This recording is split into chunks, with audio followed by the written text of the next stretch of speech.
On this lesson for infinite while loops, we have 3 challenges. They're all multiple choice, so we're going to take care of them in one video. The first challenge asks us, when working with a while loop, it is good to blank before running the code. 1, make sure the loop body is complete.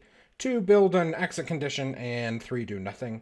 Right? You always want to make sure that you have some sort of exit condition when you are building a while loop, right? To make sure that you are not going to allow a loop to go infinitely, right? So if you are writing an extra exit condition in the body of the loop while you're testing, this exit condition should be guaranteed to happen just in case the while loop declaration doesn't ever happen, right? So moving on to the second statement, it says, which statement is true about the following code, whether the following code block will finish. So let's read through the statements and then we'll trace the code. It says 1, yes, the loop will terminate because the while loop condition will become false. Yes, the loop will terminate because the extra exit condition will stop the loop, not the while loop condition. Yes, the loop will terminate because the while loop condition will stop the loop, not the extra exit condition. And no, the loop will not terminate because neither of the loop stopping conditions will be met. So we start with a loop counter at 0 and a divisor at 17, a divisor at 13, a number at 100, and a number at 10. So while our number is not evenly divisible by 1,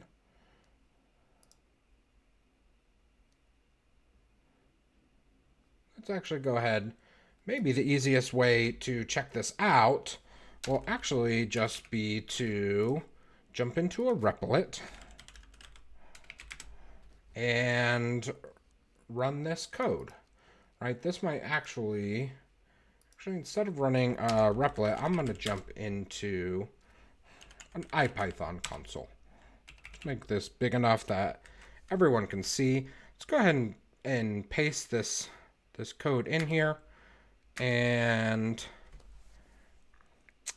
now it seems to me here pretty evidently that this is not quitting. I am going to go ahead and interrupt that with my keyboard by hitting Control-C. And my answer is pretty clear, right? That this is an infinite loop and it's not ever going to finish.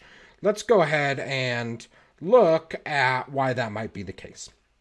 It says, while the number is not evenly divisible by the first number is not evenly divisible by the second, the first divisor, and the second number isn't divisible by the second divisor, so we would need both 100 to be divisible by 17 and 10 to be divisible by 13. Neither of those are true.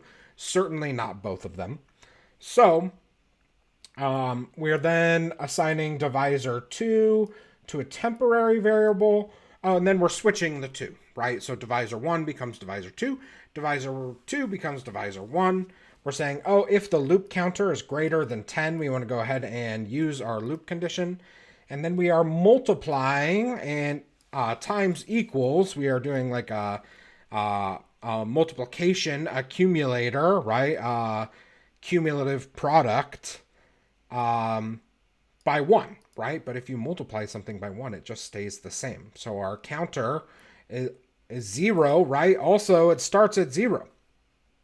0 multiplied by anything is always 0. So our loop counter is always going to be at 0. Neither of these numbers are divisible by 17 or 13. So the numbers are just going to switch back and forth, back and forth, back and forth. Neither number is divisible.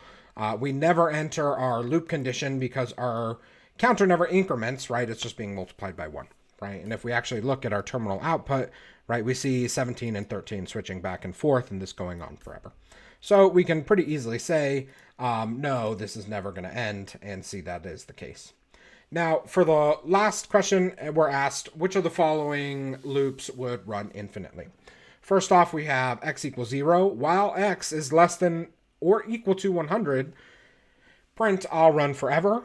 Then each iteration, x1 is added to x. It seems to me eventually x is going to be 101, and this will stop. I think option A is out. Option B, x is equal to 120. While x is greater than or equal to 100, we're going to print I'll run forever. But we're subtracting 1 each time. So x certainly starts greater than 120, but at some point it's going to reach 99 and that will stop. So I think that's out.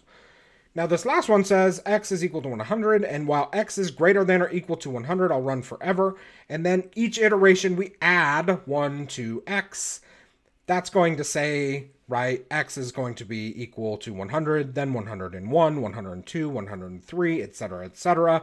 It's never going to be less than or equal, or strictly less than 100. It's never going to be 99 or less. So we can actually see here that this will never actually end, right? Option C would never end, while both option B and option A would. So that's it for the infinite while loop challenges. We'll see you over in the next lesson.